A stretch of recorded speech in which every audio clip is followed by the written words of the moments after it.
À la fin du 19e siècle, des gangs infâmes régnaient sur les rues de Londres, mais l'un d'eux se distinguait des autres. Les 40 éléphants, l'organisation entièrement féminine de Londres. Contemporaines des véritables Peaky Blinders, ces femmes étaient des voleuses à l'étalage experte, et leur reine, Diamond Danny, dirigeait le groupe avec une précision impitoyable. Aujourd'hui, nous allons donc nous intéresser à Diamond Danny et aux 40 éléphants, le gang entièrement féminin qui a tourmenté Londres.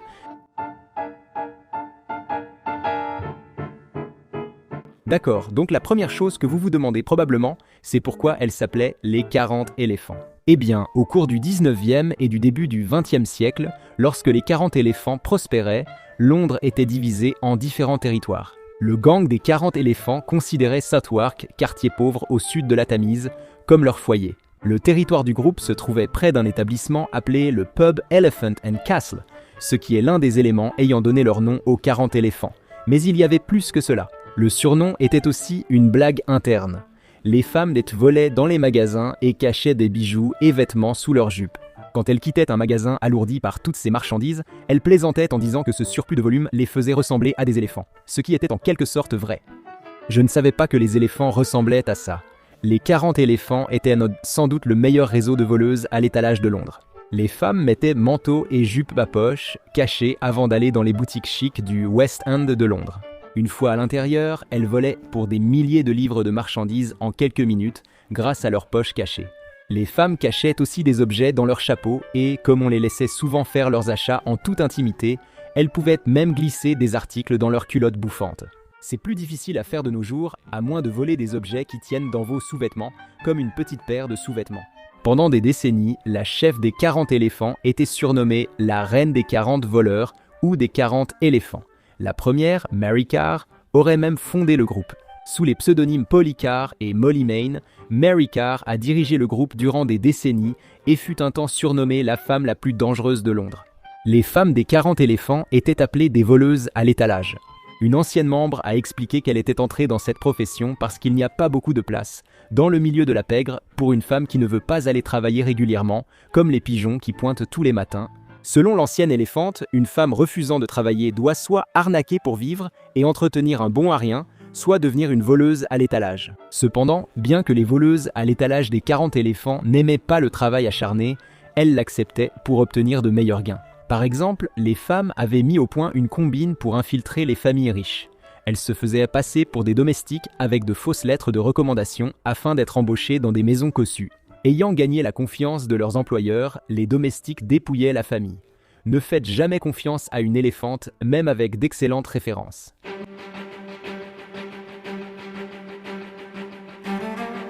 Diamond Danny est née Alice Elizabeth Black en juin 1896. Son père, Thomas Diamond, était lui aussi un criminel. Il avait au moins 3 condamnations pénales, dont une pour avoir frappé le fils du Lord Maire de Londres à travers une vitre, ce qui vous vaudra une arrestation, mais aussi une histoire plutôt cool à raconter. Diamond Danny, comme on l'appelait, a grandi à Southwark, près du quartier Elephant and Castle, dont les 40 Elephants ont tiré leur nom. Au début du XXe siècle, Diamond Danny a pris la tête des 40 Elephants alors qu'elle n'avait que 20 ans. Sa jeune sœur Louisa a également rejoint les 40 Elephants et son frère Tommy a intégré un autre gang appelé l'Elephant and Castle Gang. Cela fait beaucoup de gangs d'éléphants à Londres. C'est comme quand tous les acteurs à Hollywood s'appelaient Chris. Autant choisir ailleurs, comme les zèbres. Alice Diamond portait déjà un nom parfait pour une voleuse de bijoux. Mais certains pensent qu'elle doit son surnom de Diamond Danny à ses doigts couverts de bagues en diamant. Selon l'historien londonien Brian MacDonald, Diamond Danny avait un coup de poing redoutable et, mesurant 1,75 m, elle dépassait l'homme londonien moyen, ce qui en faisait une force redoutable. Elle était l'une des voleuses les plus rusées de l'histoire de Londres. Une fois, alors que la police pensait avoir attrapé Diamond Danny et l'interrogeait dans une bijouterie, Annie réussit à glisser les bijoux manquants dans la poche du détective pendant l'interrogatoire. On ignore si elle a convaincu le détective de procéder à sa propre arrestation, mais il faut saluer son audace et son ingéniosité.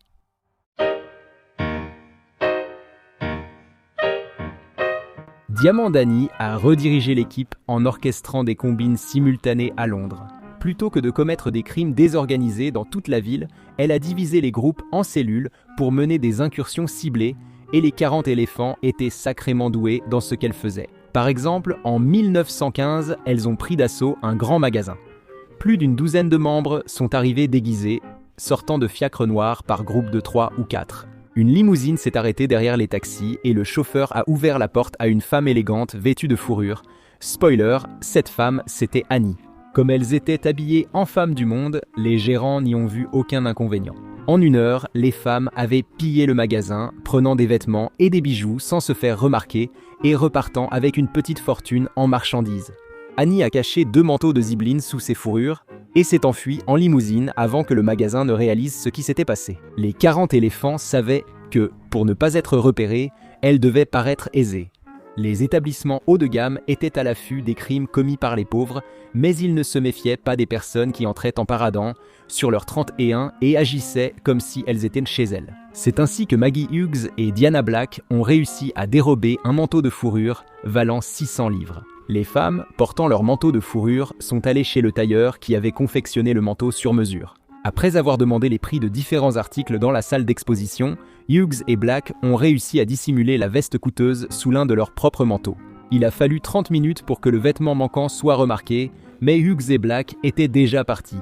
D'après le détective Ambrose Askew, les 40 Elephants étaient les voleuses les plus intelligentes du pays. Leur méthode était si efficace qu'on ne les voyait jamais voler et aucun bien volé n'a été retrouvé. Les membres des 40 Elephants choisissaient aussi leurs vêtements de manière stratégique. Les femmes s'habillaient avec la dernière haute couture, mais elles veillaient à ne jamais porter des articles qu'elles avaient dévolés. À la place, les femmes apportaient de la marchandise à des magasins, des commerçants et des prêteurs sur gage prêts à acheter les articles, puis utilisaient cet argent pour financer leur garde-robe. Le dicton « Ne consomme pas ta propre marchandise » vaut aussi pour porter des vêtements volés, sinon tu risques de te faire prendre. Les 40 éléphants employaient diverses méthodes semblables à celles d'un manuel de jeu de la NFL pour dérober d'importantes quantités de marchandises. Par exemple, une membre portait un faux bras pour cacher le vrai sous son manteau et voler discrètement. Dans la ruse, la bousculade, un groupe envahissait un comptoir pour voir des bijoux.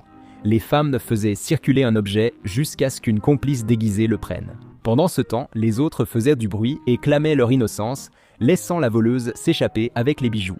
Lors d'une autre astuce appelée le coup du double, un membre essayait un collier coûteux puis partait pour créer un leurre identique. Une seconde personne entrait avec le leurre et remplaçait le vrai collier par le faux. À propos des leurres, une manœuvre audacieuse mettait en scène Diamant Annie, réputée reine des 40 voleurs, entrant dans une boutique où sa réputation la précédait. Pendant que les gérants et les employés étaient concentrés sur elle, un autre membre du gang accumulait plusieurs vols à l'étalage sans être détecté. Cette technique était d'ailleurs appelée le leurre. Les 40 éléphants ont prospéré pendant des décennies sans se faire repérer par la police. Les femmes achetaient des voitures rapides capables de semer la police et utilisaient leur ruse pour leur échapper encore davantage. Mais les 40 éléphants n'en sortaient pas toujours indemnes. Lorsqu'une membre des 40 éléphants de 19 ans a été prise la main dans le sac chez William Whiteley's Emporium à Bayswater, la police a trouvé 45 objets cachés sous sa jupe. Et en 1923, Maggie Hughes, celle du coup du manteau de fourrure, a commis une erreur de débutant. Elle est entrée dans une bijouterie pour regarder des diamants et a saisi un plateau de 34 bagues. Les 40 éléphants s'en tiraient généralement sans problème après ce genre de coup. Cette fois, Hughes a fui la boutique et s'est retrouvée face à un policier. Elle aurait dû prendre un guetteur. On dit qu'un éléphant n'oublie jamais.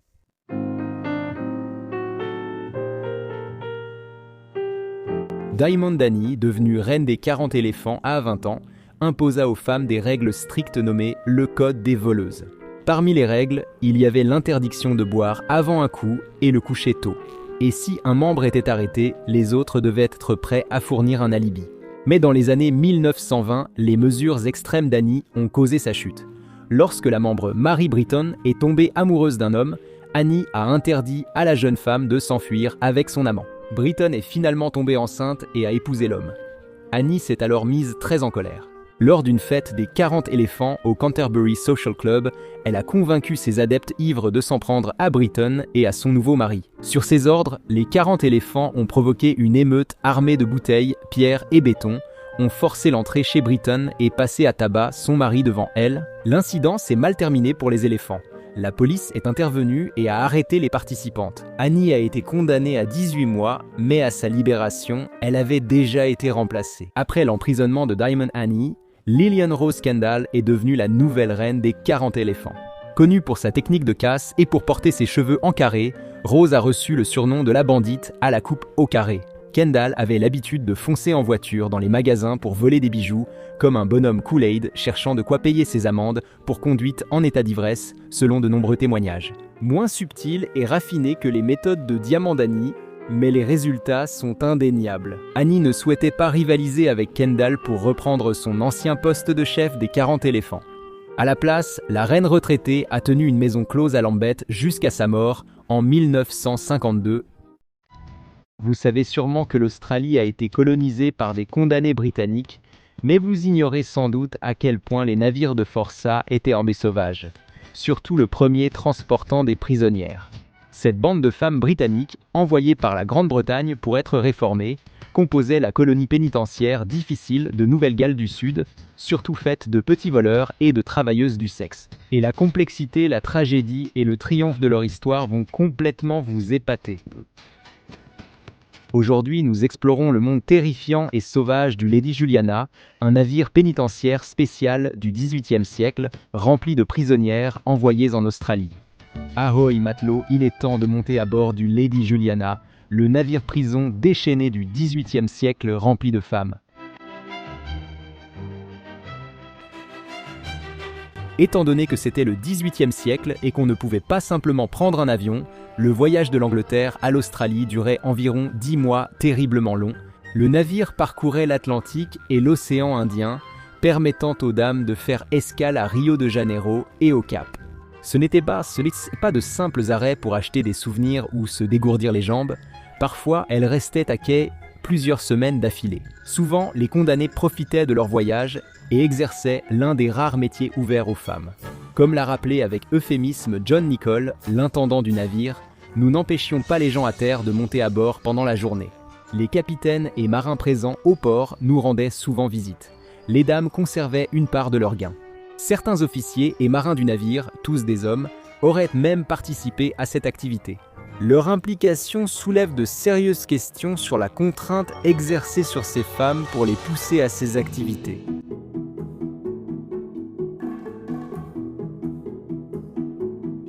Que ce soit par amour, désir, contrainte, ennui ou nécessité, beaucoup de femmes à bord du navire sont devenues les épouses des officiers et des membres d'équipage. Comme l'a rappelé le steward John Nichol dans ses mémoires, une fois au large, chaque homme a pris une épouse parmi les condamnés, ce qui ne posait aucun problème à ces dernières. Bien que ces mariages n'étaient pas légaux, ils avèrent parfois un but pratique pour les femmes condamnées, car avoir un amant à bord permettait souvent de dormir dans un meilleur lit. Il y avait cependant au moins un couple fondé sur le véritable amour.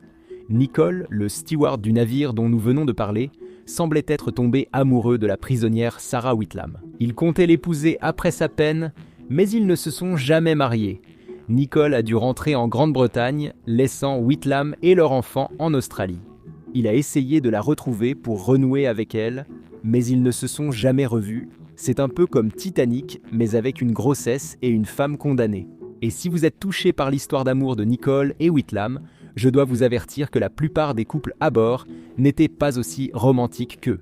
Le manque d'intimité pour les prisonnières sur les navires permettait à l'équipage d'avoir accès à elles, entraînant des relations parfois non consenties. L'âge du consentement en Grande-Bretagne au XVIIIe siècle étant de seulement 10 ans, certains membres de l'équipage épousaient sans scrupule des adolescentes durant le voyage. L'historienne Pamela Horn a identifié Jane Forbes, âgée de 14 ans, comme l'une de ses jeunes épouses. Elle a eu un bébé avant d'arriver en Australie.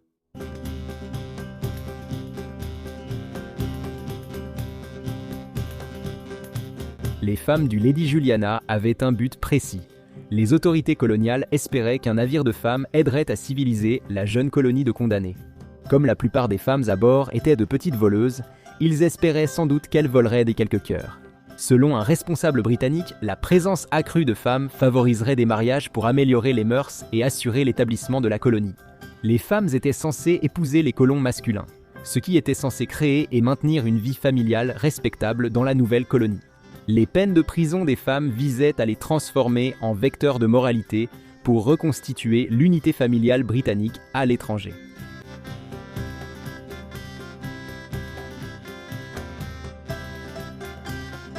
Les femmes envoyées en Nouvelle-Galles du Sud à bord du Lady Juliana étaient des prisonnières, mais leurs vies ont été bouleversées pour des infractions qui, de notre point de vue du XXIe siècle, paraissent peu graves. Certaines femmes du Lady Juliana étaient peut-être travailleuses du sexe, mais elles n'ont pas été envoyées en Australie pour cela, car la prostitution n'était pas passible de transportation. En fait, la plupart des femmes sur le navire avaient été arrêtées et condamnées pour divers degrés de vol. Leurs infractions allaient du vol sur grand chemin au vol à l'étalage et au vol à la tire. Mary Hook, âgée d'environ 20 ans, a vu sa peine pour avoir volé l'argent et des biens de son employeur commuée par le tribunal britannique. De la peine capitale à 7 ans en Nouvelle-Galles du Sud. Donc en gros, elle a failli être exécutée simplement parce qu'elle avait volé quelques objets au travail, mais à la place, le gouvernement britannique l'a gracieusement envoyée sur un continent entièrement différent.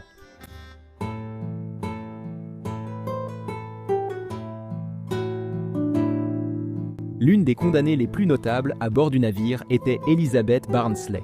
Elle y a été condamnée pour le crime dangereux et odieux d'avoir volé du tissu. Quoi qu'il en soit, Liz, la voleuse de tissu, est vite devenue une meneuse pendant le voyage. John Nichol a écrit à son sujet en disant « Elle était très gentille avec ses camarades condamnés qui étaient pauvres. Elles étaient toutes désireuses de la servir. Elle était comme une reine parmi elles. » Barnsley, qui s'est imposée comme maquerelle durant le voyage, a supervisé les activités économiques de ses camarades condamnés à chaque escale. Même si elles n'ont pas été envoyées en Nouvelle-Galles du Sud pour la prostitution, beaucoup de femmes du Lady Juliana étaient sans doute aussi travailleuses du sexe en plus de leurs délits. La prostitution prospérait en Grande-Bretagne au XVIIIe siècle, il est donc probable qu'une partie des plus de 200 condamnés y participait.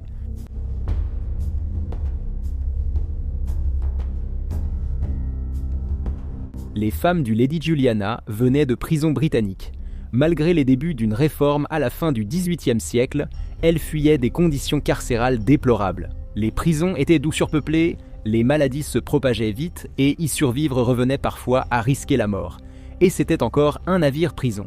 La plupart des détenus dormaient au-dessus du pont où s'entassaient ordures et eaux usées. Mais les femmes du Lady Juliana bénéficiaient d'un accès régulier aux soins médicaux, contrairement à celles sur terre ou en prison. Le navire avait un chirurgien et était relativement propre. Les femmes n'étaient désormais pas enchaînées comme sur d'autres navires et pouvaient négocier de meilleures conditions par divers services. Les passagères du Lady Juliana avaient de meilleures conditions car le gouvernement britannique supervisait ce navire, contrairement aux autres de la seconde flotte.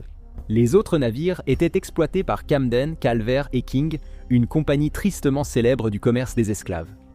Seulement 5 femmes sont décédées à bord du Lady Juliana, contre 267 morts rapportés sur les autres navires. Même si ce n'était pas une croisière de luxe, au moins la plupart des femmes n'en sont pas mortes.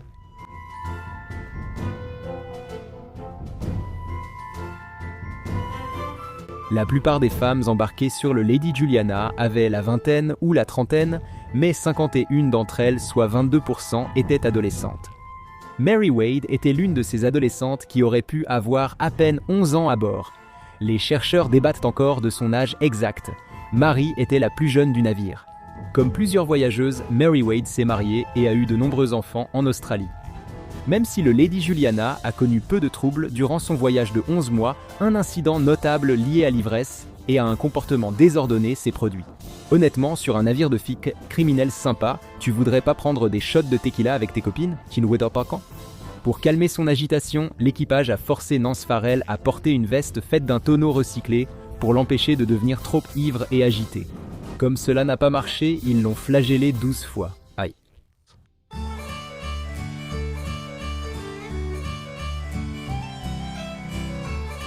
Plusieurs femmes du Lady Juliana étaient déjà mères en quittant l'Angleterre et ont emmené leurs enfants. De nombreuses passagères condamnées sont tombées enceintes et ont accouché durant le voyage.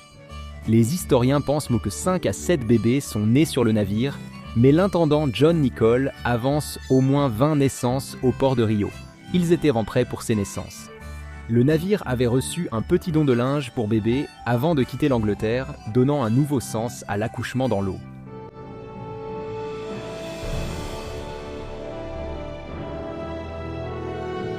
Arrivées en Nouvelle-Galles du Sud, les femmes du Lady Juliana ont vite constaté qu'elles y jouissaient de libertés inédites en Angleterre, malgré leur statut de prisonnières aux droits limités et confrontées à des situations difficiles et dangereuses. En Australie, les femmes étaient moins soumises aux codes moraux britanniques, bien que les autorités espéraient qu'elles incarnent la moralité. Les lois anglaises sur l'illégitimité des enfants de mères non mariées n'étaient pas appliquées. Bien que le fait d'être envoyé dans une nouvelle colonie pour se marier et perpétuer le modèle familial britannique ait sans doute été une véritable corvée, beaucoup de femmes ont tiré le meilleur parti de leur situation en Australie. Certaines passagères du Lady Juliana se sont élevées socialement après leur peine et ont même créé leur entreprise. Anne Marsh, par exemple, a réussi après avoir été abandonnée par son mari rencontré à bord. Elle s'est lancée et a dirigé plusieurs entreprises, dont un magasin d'alcool et une compagnie de ferry. Bravo à elle. Bien qu'elles aient vécu une expérience difficile et terrifiante, ce navire rempli de femmes a indéniablement marqué l'Australie et changé son histoire à jamais. Les femmes du Lady Juliana sont devenues connues comme les mères fondatrices de l'Australie. Entre leurs petits boulots dans les ports d'escale et leurs trocs amoureux à bord du navire, leur voyage est entré dans les livres d'histoire comme l'un des plus légendaires. De prime abord, Laurie Ruff semblait mener une vie normale. Elle avait un mari dont elle allait plus tard divorcer, le couple avait une fille ensemble. Mais la veille de Noël 2010, Laurie Ruff s'est donné la mort par balle auto-infligée. Après la mort de Laurie Ruff, des découvertes ont été faites sur sa véritable identité, y compris le fait que Laurie Ruff n'était même pas un vrai nom. Son cas a intrigué la communauté en ligne pendant des années. Voici tout ce que l'on sait jusqu'ici sur la vie mystérieuse de Laurie Ruff. Laurie Ruff naît Kimberly McLean à Philadelphie, Pennsylvanie. Son oncle Tom Cassidy a dit qu'elle avait eu une enfance normale avec sa sœur en banlieue. Les gens la décrivaient comme une enfant timide qui restait généralement dans son coin. Sa mère restait à la maison, son père était charpentier et pompier volontaire. Son oncle a dit que les problèmes ont commencé après le divorce des parents de Kimberly. Kimberly a eu du mal à s'adapter au changement d'école et à son nouveau beau-père. En 1986, alors qu'elle n'avait que 18 ans, elle a fugué de chez elle pour s'installer à King of Prussia, en Pennsylvanie. Elle a explicitement dit à sa mère de ne pas la chercher. Après avoir divorcé de son mari et eu un enfant seulement 2 ans plus tôt, Laurie Ruff a mis fin à ses jours alors qu'elle n'avait que 42 ans. Les autorités ont trouvé son corps dans sa voiture, garée dans l'allée de ses beaux-parents. Avant le divorce, Laurie et son mari se disputaient sans cesse. Elle était très protectrice avec l'enfant et évitait d'aborder son passé. Ses beaux-parents pensaient même qu'elle n'était pas celle qu'elle prétendait être. Après son suicide, son mari, Blake Ruff, a fouillé leur maison. C'est là qu'il a trouvé une lettre de suicide de 11 pages. Les autorités ont qualifié la lettre de divagation d'une personne manifestement perturbée. Il y avait aussi une lettre adressée à sa fille, avec pour instruction de ne l'ouvrir qu'à ses 18 ans. Les autorités ont lu la lettre, mais n'y ont rien trouvé. Finalement, Blake a découvert un coffret fermé à clé avec des secrets sur son identité. Dans le coffret fermé à clé, des documents déchiquetés montraient que Laurie était en fait Becky Sue Turner. Blake connaissait sa femme sous le nom de Laurie Kennedy. Sa confusion grandit en apprenant que Becky Sue Turner était morte enfant dans un incendie. Le coffret fermé à clé contenait aussi de fausses pièces d'identité sous divers noms. La famille Ruff l'a découvert en rendant visite aux Turner, qui leur ont expliqué que Becky était morte à 2 ans. Pour résoudre ce mystère, ils ont appelé les autorités pour découvrir qui était vraiment Laurie Kennedy, ou Becky Sue. Joseph Velling, enquêteur à l'administration de la sécurité sociale, était chargé de l'affaire. Il a trouvé une personne ayant connu Becky jeune, qui a informé les autorités qu'elle avait eu des implants mammaires et travaillé quelque temps comme danseuse exotique. Les dossiers médicaux ont confirmé cette déclaration. Velling a sollicité un journaliste du Seattle Times qui a publié un article intitulé « Elle a volé l'identité d'une autre et a emporté son secret dans la tombe ». Qui était-elle ? Ensuite, de nombreux détectives amateurs sur Internet se sont penchés sur l'affaire. Un scientifique californien a contacté Velling pour lui présenter une théorie. Les scientifiques estiment que Laurie était en fait une personne portée disparue près de Philadelphie. Elle pensait que Laurie était Kimberly McLean. Velling est allé à Philadelphie pour prendre contact avec des membres de la famille de Kimberly, munis seulement d'une intuition et d'une photo. Velling a montré la photo de Laurie à un membre de la famille de Kimberly, qui s'est écrié « Mon Dieu, c'est Kimberly ». La mère de Kimberly, Deanne, a accepté un test ADN pour confirmer leur lien. Le test a prouvé que les 2 femmes étaient 2 parentes. Il a fallu au total 6 ans aux autorités pour découvrir la véritable identité de Laurie Ruff. Une avancée majeure a eu lieu lorsque Colleen Fitzpatrick, physicienne nucléaire devenue généalogiste médico-légale, a reconstitué l'arbre généalogique de Laurie Ruff via un échantillon d'ADN la reliant à Michael Cassidy à Philadelphie. À ce stade, la communauté en ligne a établi cette chronologie. Kimberly McLean est née le 16 octobre 1968. Becky Sue Turner est née le 18 juillet 1969. Becky Sue est décédée dans un incendie domestique 2 ans plus tard, le 30 décembre 1971. Kimberly a mis la main sur l'acte de naissance de Becky Sue le 20 mai 1988. Kimberly a officiellement pris l'identité le 16 juin 1988 lorsqu'elle a obtenu une carte d'identité de l'État de l'Idaho au nom de Becky Sue. En 1988, Kimberly, désormais techniquement Becky Sue, a déménagé au Texas où elle a légalement changé son nom en Laurie Kennedy. Le 12 juillet 1988, elle a reçu une carte de sécurité sociale et une carte d'identité du Texas sous le nom de Laurie Kennedy. Kennedy a obtenu son permis de conduire du Texas le 19 avril 1989 où elle a indiqué avoir 19 ans. En réalité, elle avait 20 ans à ce moment-là. Kennedy a obtenu son diplôme de licence en administration des affaires à l'Université du Texas le 13 décembre 1997. Le 5 janvier 2004, elle a épousé Blake Ruff. Après le mariage, elle a changé son nom pour Laurie Ruff. Le couple a eu une fille le 15 septembre 2008. Becky Sue, aussi connue sous les noms de Laurie, Sue, Laurie ou Kimberly, s'est suicidée en 2010.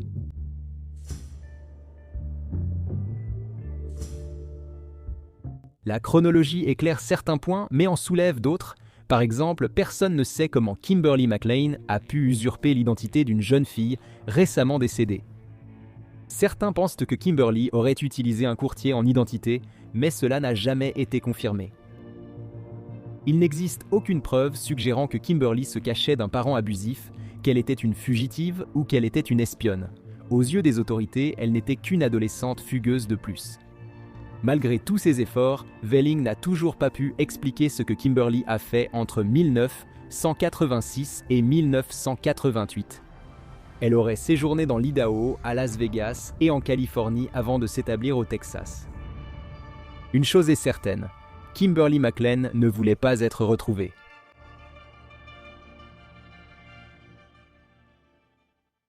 L'ex-mari et la fille de Laurie sont bien peu consolés de savoir d'où venait réellement cette femme. Sa mère, Deanne, a finalement appris ce qui était arrivé à sa fille, découvrant aussi son suicide. La vie de Laurie Ruff reste entourée de mystères.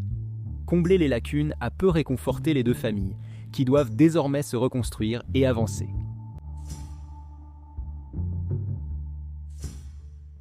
Cette affaire intrigue toujours autorités et enquêteurs en ligne car la motivation reste floue.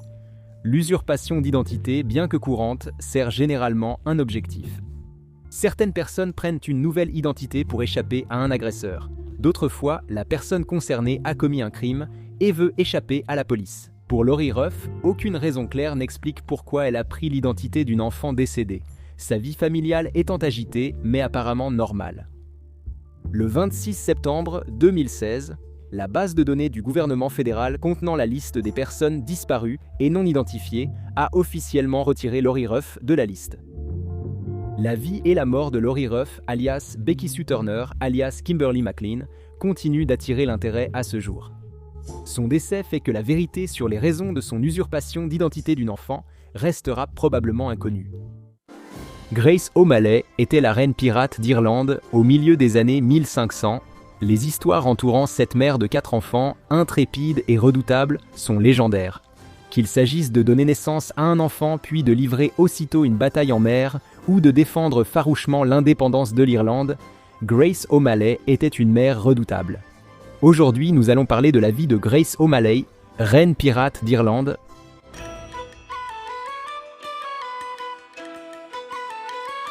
Grace, contrairement à certains pirates, est née dans un certain confort dans le comté de Mayo, à l'ouest de l'Irlande, et non pas dans un groupe de pirates dépenaillés, mais plutôt parmi des pirates de la classe moyenne supérieure, si cela existait.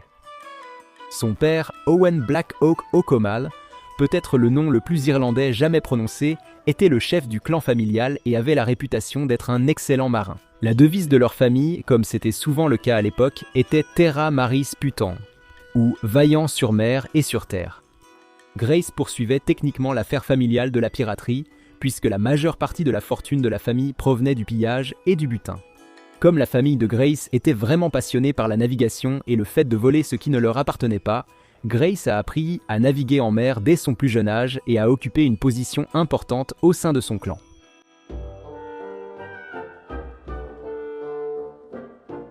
Bien avant Channing Tatum Classic et le film She's the Man, ignoré aux Oscars ou Voto, qui montrait que les femmes pouvaient se déguiser en hommes pour atteindre un but, Grace O'Malley utilisait déjà le même stratagème qu'Amanda Bynes, qui voulait juste jouer au football avec les garçons.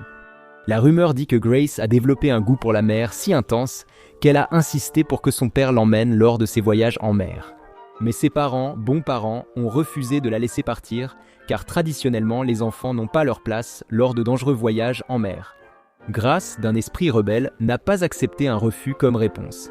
Selon la légende, elle s'est coupé les cheveux, s'est déguisée en homme et s'est faufilée à bord du navire. Même les pirates devaient se rebeller contre leurs parents. Ce sont des gens comme les autres. Ce geste a valu à Grace un nouveau surnom, Grace la Chauve.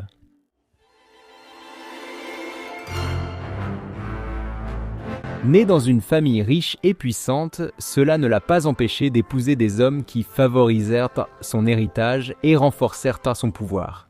En fait, puisque Grace était la fille d'un chef, c'est elle qui apportait l'argent dans la relation.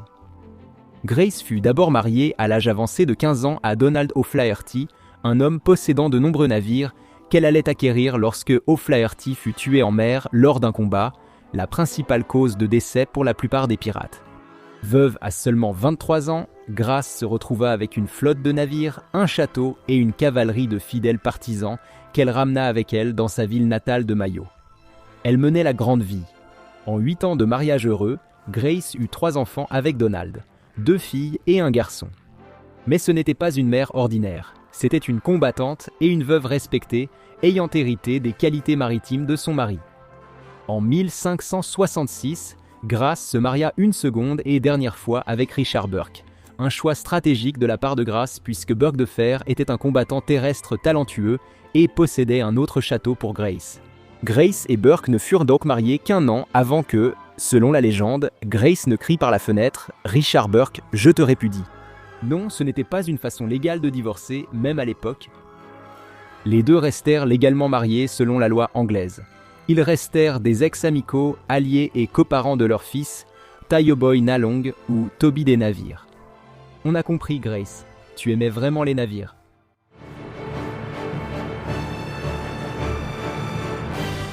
L'histoire de naissance légendaire de Toby Ship est vraiment mémorable et une bonne mère la raconterait au moins 4 fois par jour si Toby posait problème.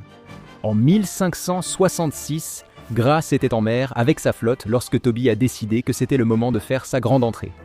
La naissance de son fils fut le 2e événement marquant de ce jour, juste après l'attaque de son navire par des corsaires. Grace s'est-elle tenue à l'écart cette fois-ci en invoquant cette excuse médicale très crédible « Je viens d'accoucher ». Elle mit le bébé à l'abri, devint une mère protectrice et mena ses hommes à la victoire. Congé maternité, non.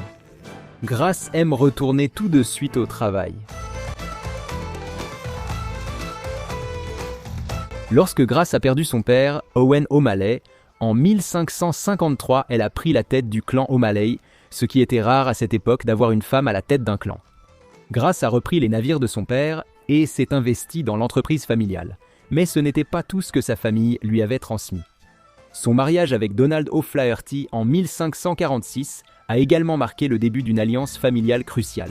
Elle était si respectée par les hommes de son mari qu'ils ont continué à se battre loyalement pour elle après la mort de Donald.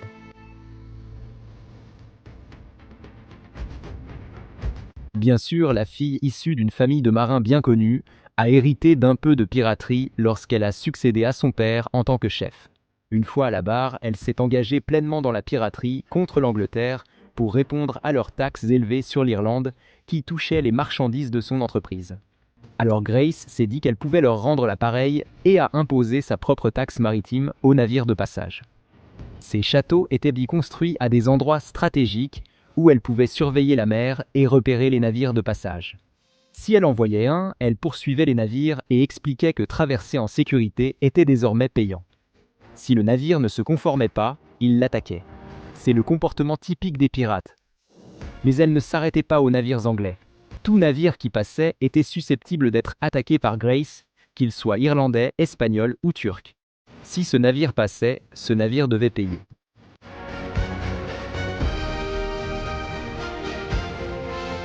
Peu d'informations existent sur l'éducation de Grace, mais elle a beaucoup voyagé jeune et parlait sûrement plusieurs langues. Les historiens s'accordent à dire que le latin était sa seconde langue. Elle l'a utilisé dans ses échanges avec la reine Élisabeth. On pense aussi qu'elle parlait un peu de gaélique écossais, d'espagnol, d'anglais et de français. En 1593, Grace a sollicité l'aide d'une autre femme puissante et redoutable pour régler certains problèmes qu'elle avait avec Richard Bingham. Elle a traversé la mer d'Irlande jusqu'à Londres pour demander l'aide de la reine Élisabeth, l'une de nos préférées, afin de l'aider face à Sir Richard Bingham, qui était le gouverneur anglais de l'ouest de l'Irlande et que Grace O'Malley obsédait. Richard se comportait vraiment comme un salaud depuis qu'il était devenu paranoïaque à l'idée que Grace tentait de résister à la domination irlandaise. À la suite d'une rébellion dans l'ouest de l'Irlande dans les années 1580, Sir Richard s'est approprié des biens de Grace et l'a emprisonnée. Rien de cela n'était réjouissant et elle devait être malheureuse, prisonnière avec ses terres de confisquées. Cependant, lorsque Richard a pris ses fils en otage, il a officiellement dépassé les limites. O'Malley a choisi de ne pas faire la révérence devant une reine anglaise puisqu'elle ne reconnaissait pas son autorité. Malgré cet affront mesquin, la reine a accepté sa demande d'intervenir auprès du gouverneur à condition que Grace jure de ne pas se rebeller contre la couronne.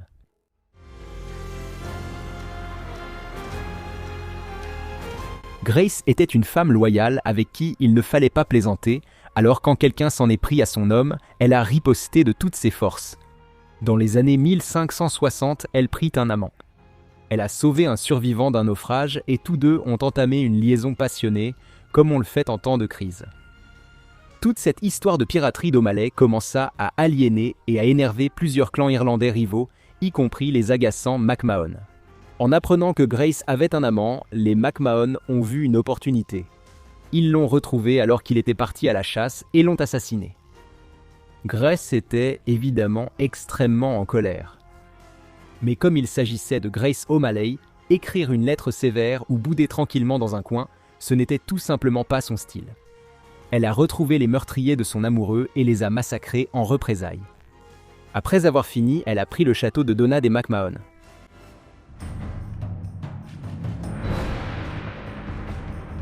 Sir Richard Bingham est resté un problème pour Grace après sa rencontre avec la reine Élisabeth. En fait, les choses ont dégénéré de façon assez brutale. Il a commencé à la cibler explicitement parce qu'à ses yeux, il la considérait comme quelqu'un qui alimentait la rébellion en Irlande. Cependant, il a dépassé les limites quand son frère John a réussi à attirer Owen, le fils de Grace, hors du château pour lui voler son bétail. Incroyablement, la situation a complètement échappé à John qui a attaché Owen et l'a finalement assassiné. Bien que le frère de Sir Richard Bingham ait tué son fils, elle devait parfois collaborer avec les Anglais si cela avait un intérêt politique.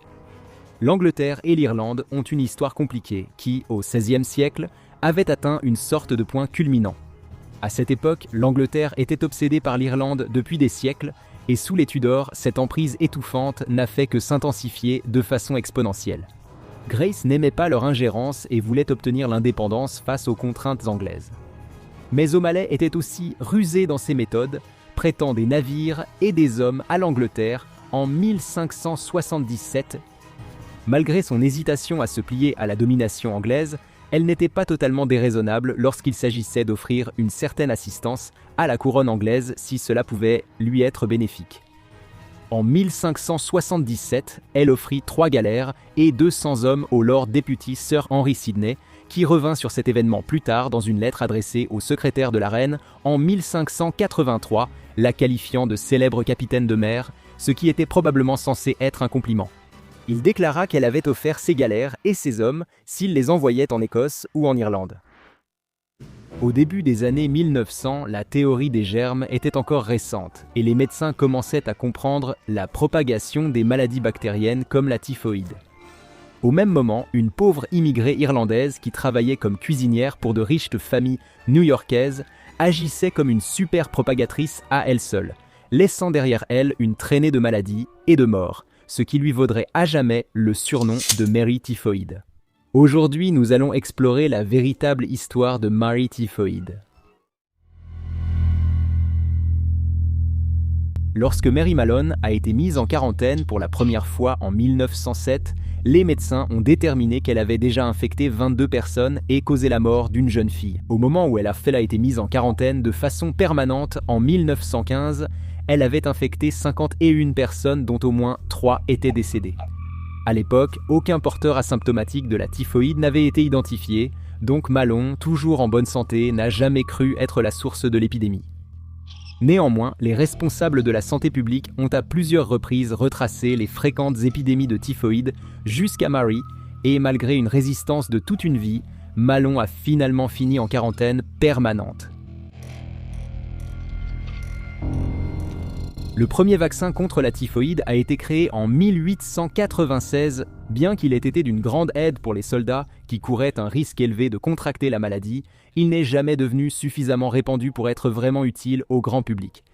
Ainsi, au début du XXe siècle, la maladie était encore extrêmement dangereuse et avait un taux de mortalité d'environ 10%. Les symptômes de la typhoïde ne sont pas agréables. 1 à 3 semaines après l'infection, une personne atteinte de la typhoïde présentait généralement une fièvre extrêmement élevée. Cela était rapidement suivi de nausées, de vomissements, de douleurs musculaires et de maux de tête, puis une éruption cutanée caractéristique apparaissait sur la poitrine de la victime.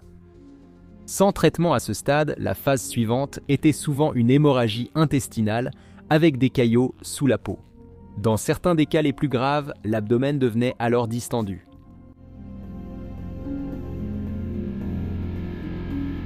En 1906, un propriétaire dont la famille avait subi une épidémie de typhoïde particulièrement violente et apparemment inexplicable, engagea un ingénieur sanitaire du département de la santé de l'État de New York nommé George Soper pour comprendre ce qui s'était passé.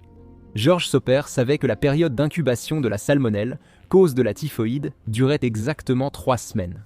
En débutant son enquête par les domestiques, il soupçonna vite une immigrée irlandaise engagée comme cuisinière exactement 3 semaines avant que tout le monde tombe malade.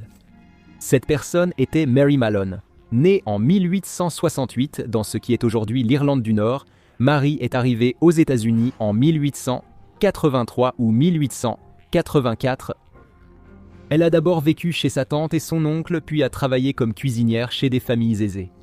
Soper a mené une enquête sur Mallon et a rapidement constaté que des victimes de la typhoïde semblaient apparaître partout où elle allait. Il a également remarqué qu'elle avait l'habitude de changer de travail et de nom après chaque épidémie. En reliant les faits, Soper a identifié la coupable. Soper a interrogé Mary et a évoqué la possibilité qu'elle soit la porteuse responsable des épidémies de typhoïde. Mallon a nié les accusations de Soper malgré les preuves et a refusé de se soumettre au test. Peu importe le nombre d'épidémies qui ont suivi sa carrière, Mallon a toujours refusé d'admettre qu'elle était la porteuse de la typhoïde. À chaque épidémie, elle partait discrètement, modifiait légèrement son nom et trouvait un nouvel emploi dans une autre famille. On ne sait pas si Mary comprenait qu'elle était porteuse de la maladie, ni ce que révèle son comportement. Son habitude de changer de nom pourrait laisser penser qu'elle essayait de tromper les gens pour qu'ils l'embauchent parce qu'elle savait qu'elle était malade, ou cela pourrait simplement être la tentative innocente d'une personne d'éviter l'attention de la presse. À l'époque, la typhoïde était généralement associée à une mauvaise hygiène et, par extension, aux personnes pauvres. Les responsables de la santé de New York ont donc été surpris de voir la maladie toucher des foyers aisés et de la classe moyenne supérieure. Les domestiques ont été minutieusement examinés, puis ce fut le tour de Mary, dont la mauvaise hygiène a posé problème. En 1907, quand les responsables de la santé l'ont interrogée, Mallon a dit qu'elle ne voyait pas l'intérêt de se laver les mains avant de préparer la nourriture. Cela peut paraître imprudent aujourd'hui, mais en 1907, la théorie des germes était nouvelle et Mary ne croyait pas que la maladie se transmettait par contact physique. Elle ne comprenait pas pourquoi il fallait se laver les mains. C'est effrayant d'y penser. Une fois, en 1907, le docteur Soper est venu sur le lieu de travail de Malin pour prélever des échantillons. Marie a réagi à cette intrusion exactement comme on pouvait s'y attendre, c'est-à-dire qu'elle a complètement refusé de coopérer. En fait, selon une version de l'histoire, Malin a saisi un couperet à viande et a chassé le docteur Soper de la maison. Certaines versions parlent d'un rouleau à pâtisserie ou d'une fourchette à viande, mais l'ustensile importe peu, l'essentiel reste le même. Il a fallu plusieurs tentatives avant que les autorités n'obtiennent enfin des preuves contre Malin, et elle ne s'est jamais montrée plus coopérative. Soper avait finalement prévu de la faire maîtriser de force pour pouvoir prélever des échantillons, mais avant qu'il ne puisse mettre son plan à exécution, les autorités sont intervenues. Marie refusa toujours de céder, si bien que leur tentative de capture se transforma en une course-poursuite à pied de 3 heures. Apparemment, Marie courait plutôt vite. Malgré tous ses efforts pour l'éviter, Malin a finalement été appréhendé et placé en détention en 1907.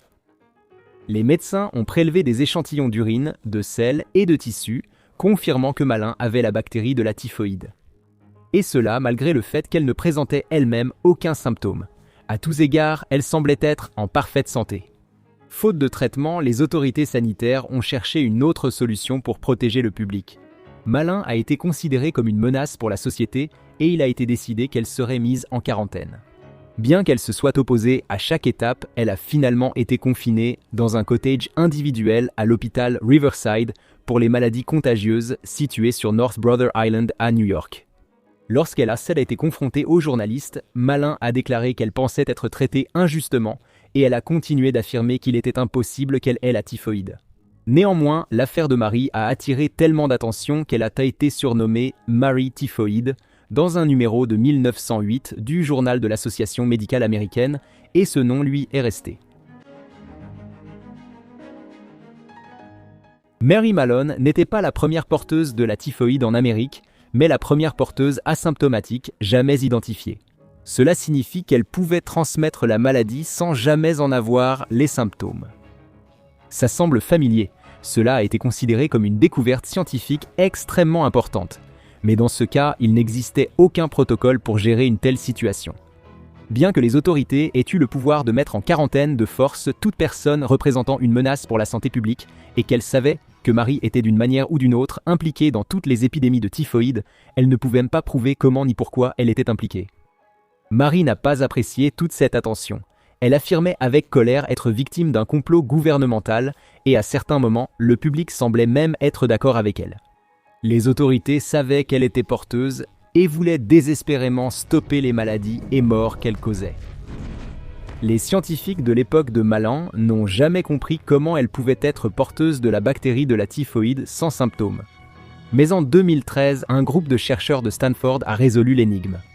Pour faire simple, la bactérie salmonelle responsable de la propagation de la typhoïde a la capacité de se cacher dans des cellules immunitaires appelées macrophages et de détourner leur métabolisme à ses propres fins. Si ce détournement réussit, la personne concernée peut propager la bactérie tout en semblant elle-même en bonne santé. En 1910, Mary Mallon a été libérée de sa première quarantaine à condition qu'elle ne travaille plus jamais comme cuisinière. Elle a travaillé comme blanchisseuse, mais pas longtemps. Elle a quitté le poste rapidement et est retournée cuisiner pour des familles. Les autorités ont repris la piste de Marie, mais elle les a évités en changeant souvent d'emploi et de nom. Finalement, en 1915, l'hôpital de maternité Sloan à New York a connu une épidémie de 25 nouveaux cas de typhoïde. Mallon a été découverte en train d'y travailler comme cuisinière et a rapidement été arrêtée puis renvoyée en quarantaine. En 1915, Mallon était tristement célèbre sous le nom de Mary la typhoïde. Elle avait été de nouveau capturée et placée en quarantaine sur l'île North Brother à New York. Sa vie là-bas n'était pas agréable. Que ce soit à cause de son intransigeance envers les médecins et le personnel ou de l'inexpérience totale de l'établissement face à des cas comme celui de Mary, on sait qu'elle a été traitée de façon inhumaine. Les premiers tests ont montré que la vésicule biliaire de Mallon était infestée de salmonelle. Ils ont voulu la retirer pendant sa première quarantaine, mais elle a refusé.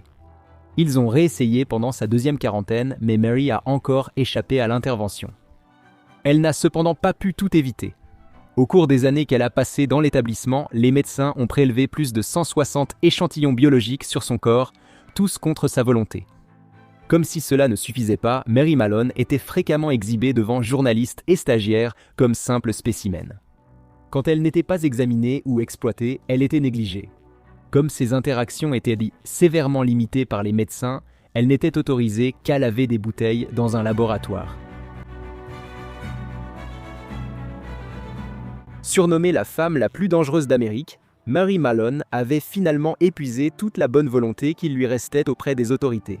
Décidant qu'on ne pouvait tout simplement pas lui faire confiance pour arrêter de cuisiner ou suivre quelques directives de prévention que ce soit, les responsables de la santé publique de l'État de New York ont décidé qu'elle devait être mise en quarantaine pour le reste de sa vie. C'est bien ça, à vie. Elle a vécu ces dernières années quasi isolée au cottage de quarantaine sur North Brother Island. Mary est décédée en 1938 et bien que les rapports à ce sujet divergent, on pense qu'elle est probablement morte d'une pneumonie. On ne sait pas combien de cas de typhoïde elle a propagé au cours de sa vie, mais les estimations suggèrent qu'elle a causé au moins 51 cas entraînant 3 décès. La découverte d'un porteur asymptomatique de la typhoïde était une grande nouvelle en 1906, mais en 1938, lors du décès de Mary, ce n'était plus exceptionnel. À ce moment-là, plus de 400 autres porteurs sains avaient été identifiés. Pourtant, d'après les archives qui subsistent, aucun de ces autres porteurs n'a subi la même détention forcée que Mary Mallon. Cette différence marquée a soulevé d'importantes questions philosophiques sur les épidémies et les protocoles de santé publique. Certains se sont demandé si l'enfermement forcé d'une personne pour le bien de la société était justifié. Certains ont souligné que le manque d'honnêteté de Mary et son refus de coopérer justifiaient un traitement aussi sévère. Ces questions restent d'actualité dans l'épidémiologie moderne. L'histoire de Marguerite Alibert est celle d'une survie acharnée, puis d'une vie lucrative dans le travail du sexe. Ella Alibert était une femme redoutable qui s'est extirpée de la pauvreté pour côtoyer l'élite française, atteignant son objectif de transformer ses liaisons en de grosses sommes d'argent. Aujourd'hui, nous allons explorer la vie singulière de Marguerite Alibert. Marguerite voyait l'amour comme un moyen de survie et de réussite, non de façon romantique. Elle fut maîtresse du prince Édouard VIII, puis épousa un membre de la royauté égyptienne. Cependant, c'est à cet événement monumental que son histoire prend une tournure meurtrière. Au final, Marguerite est devenue tristement célèbre comme la princesse qui a échappé à la justice après un meurtre. Fille d'un conducteur de fiacre et d'une femme de ménage, Marguerite Alibert est née dans la classe moyenne française, c'est-à-dire pas tout à fait dans la misère, durant l'hiver 1890. Sa mère et son père étaient, pour ne pas mâcher mes mots, des échecs complets en tant que parents. Après que son frère de 4 ans a été écrasé par un camion, au lieu de poursuivre le conducteur ou d'emmener l'enfant au cimetière, les parents ont envoyé leur fille turbulente, qui venait de perdre son frère, chez les sœurs de Marie pour y subir des tortures psychologiques. Les nonnes ont dit à Marguerite que sans ses péchés, son frère de 4 ans serait toujours vivant, camion ou pas. Grâce au soutien des sœurs de Marie, Marguerite a passé son enfance à nettoyer la maison d'autrui, rongée par la culpabilité, avant de perdre son enfance et sa maison à 16 ans suite à une grossesse imprévue. Ce n'était sûrement qu'un simple obstacle au début d'une vie respectable pleine de promesses. Je plaisante, ils l'ont expulsée pour qu'elle meure de faim dehors. Pendant ce temps, le bébé de Marguerite, dont il ne fallait pas poser de questions, est allé vivre à la ferme, comme cela se faisait à l'époque. Marguerite est devenue travailleuse du sexe et repérée par Madame Dinard, tenancière de courtisane. La tenancière a appris à Marguerite à exploiter son charme et sa beauté pour gagner de l'argent plutôt que faire des enfants, ce qui lui convenait. Madame Dinard se vantait que Marguerite était la maîtresse de presque tous mes meilleurs clients, des messieurs riches et influents de France, d'Angleterre, d'Amérique et d'autres pays. C'est moi qui ai fait d'elle une sorte de dame. Marguerite était effrontée. Les sœurs de Marie lui avaient appris qu'elle ne pouvait compter que sur elle-même pour survivre et s'épanouir. Elle y avait appris à chanter mezzo-soprano, un atout utile pour toute courtisane de qualité. Il semble qu'elle ait trouvé une carrière épanouissante dans laquelle mettre à profit tout ce qu'elle avait reçu de ses parents.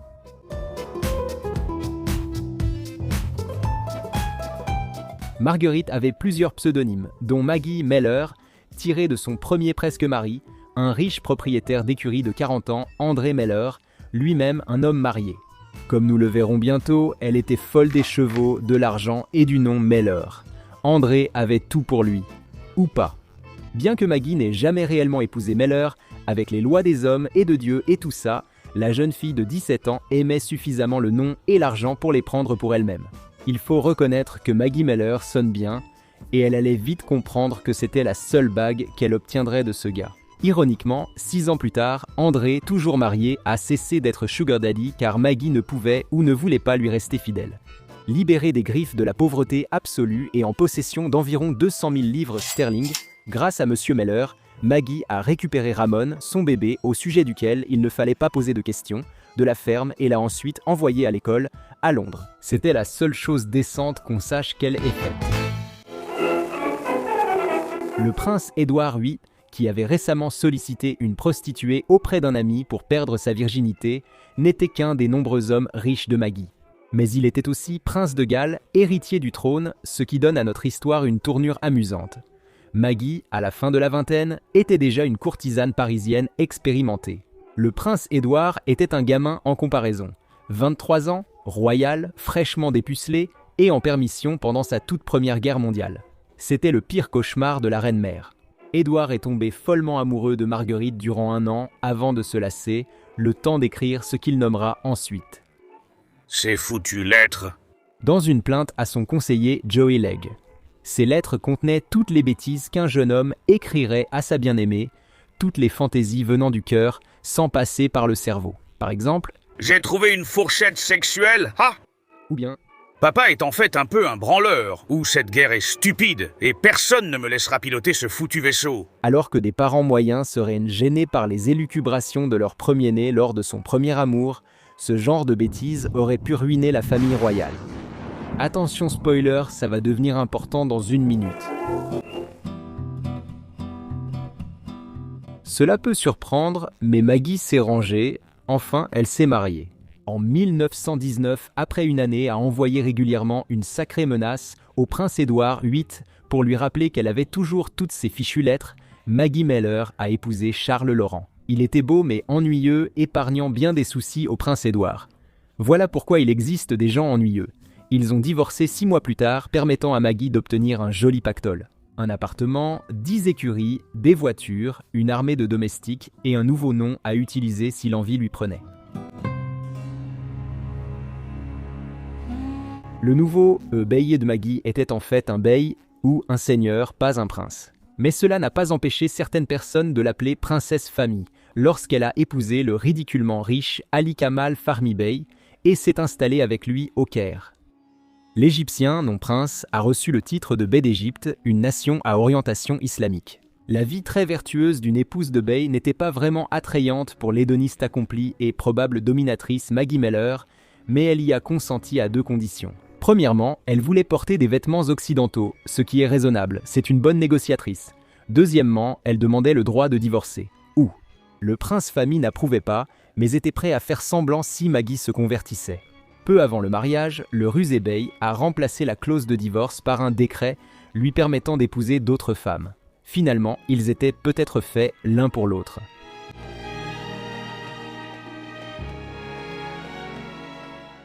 Pourquoi le bey croyait-il que cette prostituée parisienne, sexy, divorcée, rencontrée alors qu'elle accompagnait un autre riche dans un pays exotique il y a 1 an, deviendrait une épouse musulmane convenable? Nous n'en savons rien. Apparemment, il y croyait, le pauvre. Il faut reconnaître au bey d'avoir essayé. Bey Fahmy et sa princesse se disputaient de souvent, parfois même en plein jour devant tout le monde. Il se plaignait que sa sexualité indépendante et insatiable, ainsi que sa personnalité en général, était totalement humiliante. C'était exactement ce que le bey avait accepté, mais il semble qu'il ne l'ait jamais vraiment compris. Comme nous le verrons bientôt, il n'a pas eu beaucoup de temps. Le bey Fahmy avait une certaine réputation en Égypte en tant qu'homosexuel refoulé. Que ce soit pour perpétuer cette rumeur ou pour l'utiliser à son avantage, Maggie affirma avoir été déchirée lors de rapports contre nature. Vu son métier, cette fausse déclaration d'innocence, aussi subtile soit-elle, est ignoble, peu importe ce qu'elle en espérait. Ceux qui la connaissaient supposaient qu'elle visait un nouveau gros règlement de divorce, car cette accusation s'ajoutait à une liste croissante d'accusations de mauvais traitement peu après le mariage. Mais cette clause de dernière minute interdisant le divorce et autorisant plus d'épouses, Nous ne saurons jamais comment cela se serait passé, sans doute mal. Parce que Don... C'est peut-être un peu trop parfait que le couple soit revenu d'une représentation de la veuve joyeuse et se soit violemment disputé dans leur chambre d'hôtel qui ferait de Maggie Meller une veuve joyeuse. Mais c'est exactement ce qui s'est passé la nuit du 9 juillet 1923. Après beaucoup de cris et tout ça à leur retour du théâtre, le bey est parti. Il est revenu quelques heures plus tard et ne quittera plus jamais la chambre de lui-même. Vers 2 heures du matin, 3 coups de feu ont retenti. La princesse Famille fut arrêtée et 1 heure après, le bey mourut, tué dans la nuque par sa femme avec un revolver de calibre 38 caché sous son oreiller. C'était plutôt bien ficelé pour un homicide, il n'y avait aucun mystère. L'arme du crime, l'auteur et la victime étaient tous identifiés. Il n'y avait aucun fil supplémentaire à démêler. Les témoins avant et après la fusillade complétaient parfaitement l'affaire, du moins c'est ce que tous pensaient.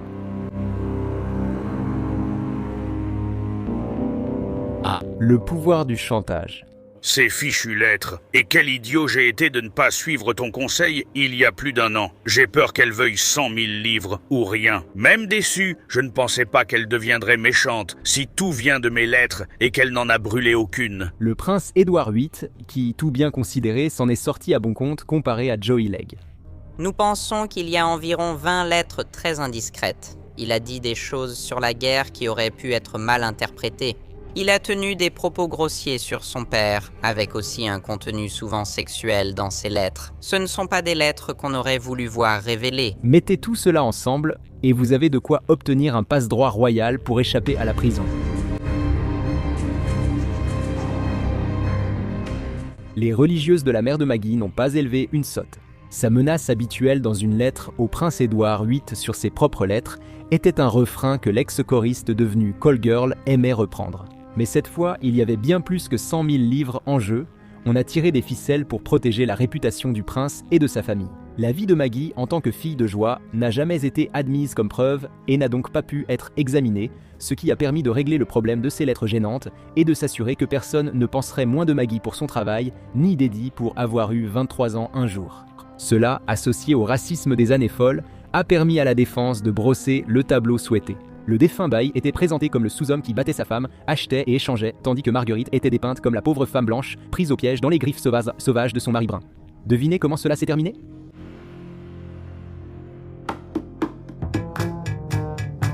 Oui, chaque décennie a son procès du siècle, et celui-ci en faisait partie. Les gens faisaient de la queue autour du bâtiment, ou envoyaient leurs domestiques réserver des places pour y assister. Hormis la calomnie vicieuse visant la victime, il n'y avait pas vraiment d'action. En septembre 1923, B. Famille fut condamné dans l'opinion publique comme étant un homme maléfique, dépravé, racialement inférieur, un petit monstre pervers. Marguerite Alibert a été acquittée de toutes les charges. Maggie est revenue à Paris pour mener une vie longue et luxueuse. Elle a continué son style de vie excitant, mais s'est finalement retirée des feux de la rampe, soutenue par au moins 5 ex-maris différents jusqu'à sa mort, à l'âge de 80 ans en 1971. L'erreur du prince Édouard est une leçon pour nous tous à l'ère d'Internet. Quant à Maggie, on découvre qu'avec un peu d'extorsion, d'imagination et beaucoup de chantage, elle peut devenir une veuve très joyeuse. En 1977, l'ancienne reine de beauté Joyce McKinney a fait la une des journaux lorsqu'elle a enlevé le missionnaire mormon Kirk Anderson et l'a transformé en esclave sexuel. Comme vous pouvez l'imaginer, la soi-disant affaire du mormon menotté a fait la une des journaux dans le monde entier. En plus d'avoir enlevé un missionnaire, l'un de ses actes les plus fous, Joyce McKinney a aussi fait la une pour d'autres comportements. Alors, aujourd'hui, nous allons jeter un coup d'œil à la vie étrange de Joyce McKinney, l'instigatrice de l'affaire du mormon menotté.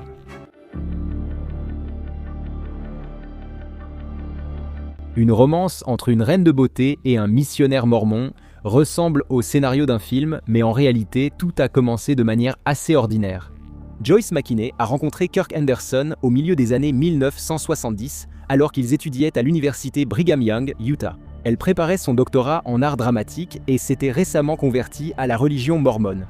Lui était étudiant de premier cycle et n'avait que 19 ans, tandis qu'elle en avait 25. Ils ont entamé une relation amoureuse et auraient eu au moins une liaison romantique. McKinney a ensuite affirmé que cette rencontre avait conduit à une grossesse puis à une fausse couche. Anderson, troublé par cette histoire, est allé à son église confier qu'il avait enfreint ses convictions sur l'attente du mariage avant les relations sexuelles. Par la suite, il a décidé de quitter le pays et n'a pas dit à McKinney où il allait. C'est là que les choses commencent à devenir plus étranges. Car dans ce que beaucoup qualifieraient de légère atteinte à la vie privée, McKinney a engagé un détective privé pour retrouver Anderson.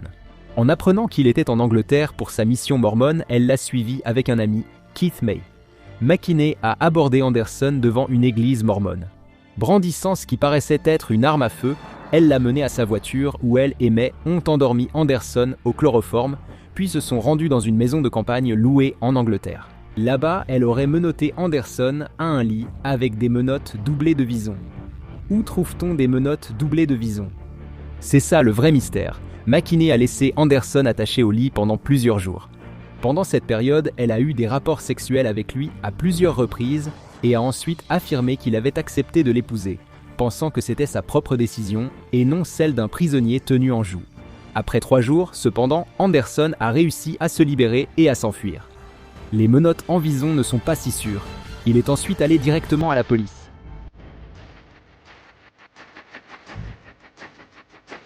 Après avoir parlé à Anderson, les autorités britanniques ont arrêté McKinney pour enlèvement. Dans un retournement surprenant pour notre sensibilité moderne, elle n'a pas fait l'objet d'accusations plus graves.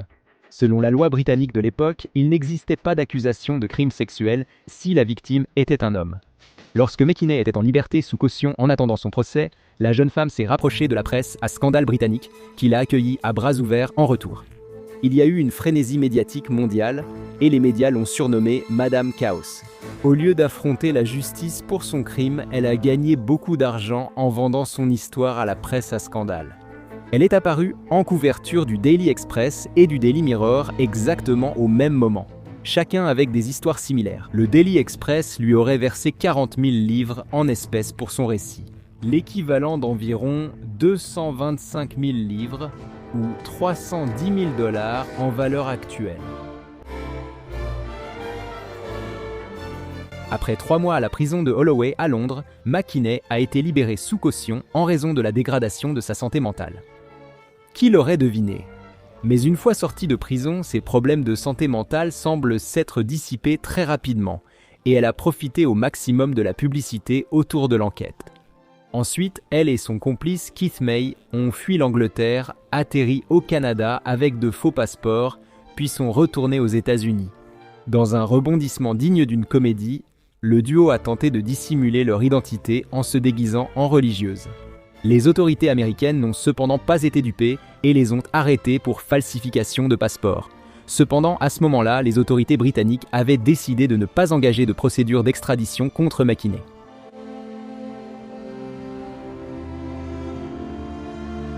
McKinney a dit aux tabloïds s'être préparée à l'enlèvement en lisant des livres sur la déprogrammation des membres de sectes. Elle pensait pouvoir utiliser son corps pour aider à déconditionner Kirk, qu'elle avait commencé à appeler Kirk le sectaire. C'est assurément une approche originale. McKinney pensait que l'église mormone était une secte ayant persuadé son véritable amour, Anderson, de l'abandonner pour partir en Angleterre. Cependant, savoir si elle y croyait vraiment ou tentait seulement de rendre son crime plus digne de compassion reste un mystère. McKinney croyait qu'en plus de sauver Anderson d'une secte, elle corrigeait ce qu'elle prétendait être ses désirs réprimés. Elle a témoigné que leurs actes étaient consentis et a dit qu'ils souriaient comme un singe. Elle a expliqué aux tribunaux qu'elle n'avait tiré aucun plaisir de leur rencontre, étant trop occupée à le satisfaire. Elle a affirmé que les pratiques de bondage faisaient partie d'un traitement qu'elle utilisait pour résoudre ses problèmes. Anderson, de son côté, a soutenu avec fermeté que rien n'était consensuel.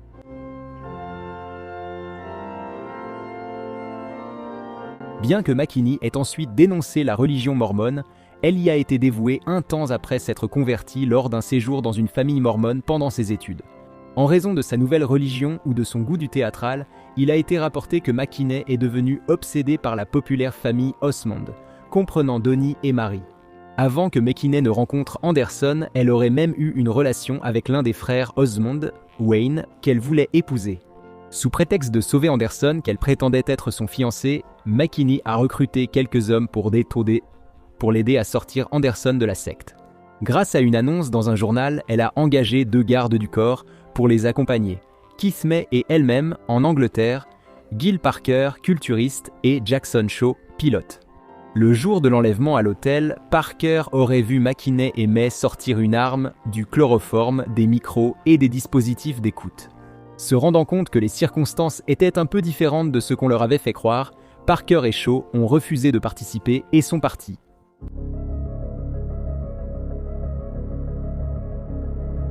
Après que l'affaire du Mormon enchaîné ait fait la une, McKinney est devenu une sensation du jour au lendemain. La presse l'a convié à des avant-premières et à des fêtes avec des stars du rock comme les Rolling Stones et les Bee Gees.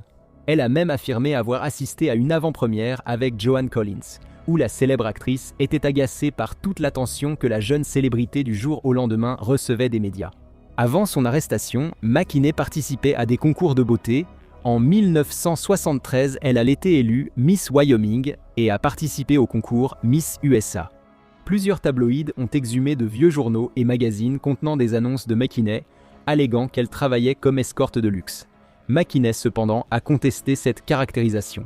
L'ancienne mannequin glamour a déclaré que les photos n'étaient pas pornographiques et accusé des réalisateurs de tabloïds d'avoir volé des photos nues chez elle. Qui n'a pas de photos glamour nues chez soi ? On pourrait croire qu'après avoir commis de tels crimes sans être inquiété, McKinney se serait arrêté. Pourtant, en 1984, la police de l'Utah l'arrêta pour harcèlement envers Anderson. Il a indiqué qu'elle était assise dans une voiture devant son travail. Les autorités y ont trouvé un carnet détaillant les activités et déplacements quotidiens d'Anderson. Le coffre de la voiture contenait des menottes et des chaînes. Les rapports ne disent pas si elles étaient en vison. Elle a déclaré à la police vouloir seulement parler à Anderson et prendre de ses nouvelles. Avec des menottes et des chaînes, bien sûr. Anderson, surpris, a dit aux autorités qu'il pensait ce chapitre terminé et ne s'attendait pas à voir Joyce McKinney réapparaître dans sa vie, de quelque manière que ce soit. En 2008, McKinney a de nouveau fait la une des journaux. Cette fois, c'était pour le clonage de chiens. Sous le nom de Bernie McKinney, elle aurait commandé à un laboratoire sud-coréen de cloner son pitbull bien-aimé décédé, Booger. L'achat lui a coûté $50 000, un prix réduit car elle avait promis de faire de la publicité pour le laboratoire de clonage. Cette transaction a permis de lancer la première entreprise mondiale de clonage de chiens. En 2011, le réalisateur Errol Morris a consacré un documentaire à l'affaire McKinney. Intitulé Tabloïd, il relatait l'ascension rapide de McKinney vers la célébrité grâce à la couverture détaillée des magazines et journaux britanniques et américains. 5 ans plus tard, McKinney a poursuivi Morris, affirmant que le réalisateur lui avait promis que le documentaire laverait son honneur, mais qu'il l'a plutôt présenté comme une prostituée et une folle. L'accusé a proposé un règlement à $65 000, mais McKinney a refusé, affirmant qu'ils avaient bien gagné des millions grâce à elle et qu'elle voulait une part. Selon Morris, les tribunaux ont rejeté la plainte à cause du passé procédurier de McKinney.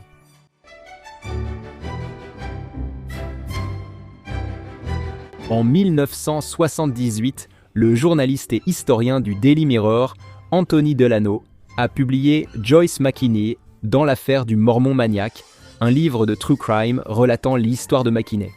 McKinney a déclaré qu'elle écrivait ses mémoires intitulées « Une histoire d'amour très spéciale », qu'elle a même évoqué dans plusieurs journaux lorsque le scandale a éclaté. Plus tard, elle a accusé les réalisateurs du documentaire Tabloïd d'avoir volé le manuscrit. À ce jour, elle n'a pas terminé ses mémoires. En juillet 2019, la police de Los Angeles a arrêté McKinney en lien avec un délit de fuite qui a coûté la vie à un survivant de l'Holocauste de 91 ans nommé Gennady Balotsky. L'incident a été capté par une caméra de surveillance et McKinney, qui était alors sans abri et vivait dans son véhicule avec 3 chiens, a été identifié par les habitants du quartier où le crime a eu lieu. McKinney faisait face à plusieurs chefs d'accusation, dont un homicide involontaire au volant, et risquait jusqu'à 11 ans de prison si elle était reconnue coupable. Cependant, en février 2020, un juge a statué qu'elle n'était pas apte à être jugée. Une question courante que les fans posent à leur auteur préféré est « D'où vous viennent vos idées ?» Pour une auteure de polar primé, la réponse était qu'adolescente, elle avait vraiment commis un meurtre. Aujourd'hui, nous explorerons le passé sombre de l'auteure Anne Perry. Anne Perry, célèbre pour ses romans policiers historiques avec Thomas Pitt et William Monk, a tué la mère de son amie à 15 ans. Les détails de l'affaire sont atroces. Elle a purgé sa peine et vit maintenant en écrivant des romans policiers populaires.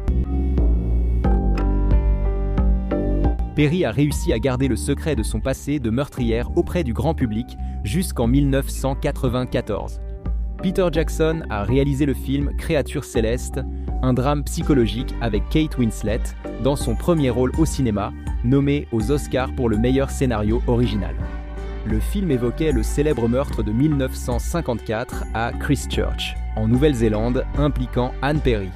Peter Jackson et son équipe ont mené de longues recherches pour le scénario, interrogeant voisins, collègues et psychologues des meurtrières. Perry hésitait d'abord à se manifester. Cependant, il n'a pas fallu longtemps avant qu'elle ne se confie au réalisateur, puis à de nombreux médias au sujet du meurtre. Anne Perry est née Juliette Hume. Juliette devait partir vivre en Afrique du Sud et elle voulait que sa meilleure amie, Pauline Ripper, parte avec elle. La mère de Pauline, Honora, a refusé. Dès lors, les filles ont planifié le meurtre. Le 22 juin 1954, les filles ont invité Honora à pique-niquer avec elles près d'un kiosque athée dans le parc Victoria, un endroit pittoresque en Nouvelle-Zélande. Juliette a distrait Honora en mettant un caillou rose sur la route. Pendant qu'Honora le ramassait, les filles ont attaqué. Les filles avaient une brique cachée dans un journal roulé. Elles ont placé la brique dans un bas et s'en sont servies pour battre Honora à mort. Après avoir tué Honora, les filles sont revenues au kiosque où elles avaient mangé avec elle. Elles ont dit au propriétaire que Honora était couverte de sang tout près. Les filles ont raconté qu'Honora avait trébuché sur une planche et qu'elle s'était cogné la tête à plusieurs reprises. Les filles ont lavé le sang de leur visage au kiosque et la propriétaire a dit les entendre rire en se nettoyant. Plus tard, une policière escortant les filles au tribunal les a entendues dire « La vieille a été plus dure à tuer qu'on pensait ». Lorsqu'on lui a demandé de répéter, Juliette a dit « Alors, on est la parfaite petite policière ?» Beaucoup de gens dans leur ville pensaient bien que Juliette et Pauline entretenaient une relation amoureuse. Les filles ont nié cela avec véhémence. Toute relation amoureuse aurait été source d'inquiétude pour elles, la Nouvelle-Zélande voyant l'homosexualité comme une maladie mentale dans les années 1950. C'est sûrement une grande préoccupation pour quelqu'un qui vient de tuer. Les filles disaient qu'elles étaient capables d'accéder à une autre dimension, qu'elles appelaient le quatrième monde, parce que leur amitié leur procurait un tel éveil spirituel intense. Malgré leurs milieux économiques différents, les filles trouvaient du réconfort ensemble. Toutes deux rêvaient beaucoup et étaient fascinées par les stars de cinéma. Elles sont même allées jusqu'à se créer des personnalités alternatives qu'elles ont nommées Gina et Deborah. Elles se sont rapprochées en partageant le fait qu'elles avaient toutes les deux souffert de maladies dans leur jeunesse. Juliette avait la tuberculose, tandis que Pauline souffrait d'une infection de la moelle osseuse. Les filles ont été envoyées dans des prisons séparées pendant un peu plus de 5 ans chacune. Une condition de leur incarcération était qu'elles ne devaient pas se parler, et elles n'ont plus eu de contact depuis. Juliette a été envoyée dans une prison pour femmes à Auckland. Pendant les 3 premiers mois, elle a été en isolement cellulaire et soumise aux travaux forcés, s'effondrant sous la pression. Elle a raconté aux gardiennes que la prison était froide, infestée de rats, avec des draps en toile et des sous-vêtements en calicot. Après sa libération, Pauline a pris le nom de Hilary Nathan, a déménagé dans le Kent et est devenue une catholique stricte. Elle est aujourd'hui directrice d'école à la retraite pour enfants à besoins particuliers. Génial. Vous mettez une meurtrière condamnée à la tête de personnes qui ne peuvent pas défendre leurs propres intérêts, ça a du sens. À sa libération, Juliette a déménagé en Angleterre où elle a occupé divers emplois, y compris celui d'hôtesse de l'air. Pendant qu'elle était au Royaume-Uni, elle a changé son nom pour Anne Perry. Perry était le nom de famille de son beau-père. En 1967, elle a déménagé à San Francisco, puis à Los Angeles, où elle a débuté sa carrière d'écrivaine tout en travaillant comme nourrice pour subvenir à ses besoins. Elle a déménagé dans un village isolé en Écosse pour se rapprocher de sa mère, où ses expériences criminelles ont inspiré ses romans policiers historiques à succès. Elle a publié son premier livre, Le bourreau de Keeter Street, en 1979. Ce roman a été le premier à présenter au monde le duo de détectives mari et femme Thomas et Charlotte Pitt. D'autres livres mettant en scène ces personnages incluent Caligula Square, Paragon Walk et Resurrection Row. Le journal de Pauline montre que les filles avaient projeté de tuer sa mère bien avant le crime. Elle a décrit ce désir avec des détails effrayants. Pourquoi sa mère ne pouvait-elle pas mourir ? Des dizaines de personnes meurent, des milliers meurent chaque jour. Pourquoi pas sa mère et son père aussi? Quelques jours avant le meurtre, Pauline a écrit « Nous avons presque fini nos livres aujourd'hui, et notre plaisir du jour fut de tuer mère. Cette idée n'est pas nouvelle pour moi, mais cette fois, c'est un plan précis que nous avons l'intention de mettre à exécution. Nous avons tout organisé et nous sommes tous les deux ravis par cette idée. Naturellement, nous nous sentons un peu nerveuses, mais l'excitation est intense. La veille du meurtre, Pauline a écrit « J'écris un peu de ceci avant la mort.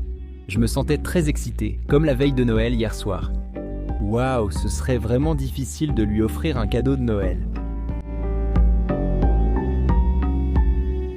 Anne Perry a dit avoir aidé au meurtre par crainte que Pauline ne se suicide. Pauline était la seule auprès de Julia quand Julia a été hospitalisée pour une tuberculose pendant son enfance. Elle se sentait obligée envers son amie. Perry a révélé au Guardian. Pauline était la seule à m'écrire à l'hôpital et elle a menacé de se suicider si je ne l'aidais pas.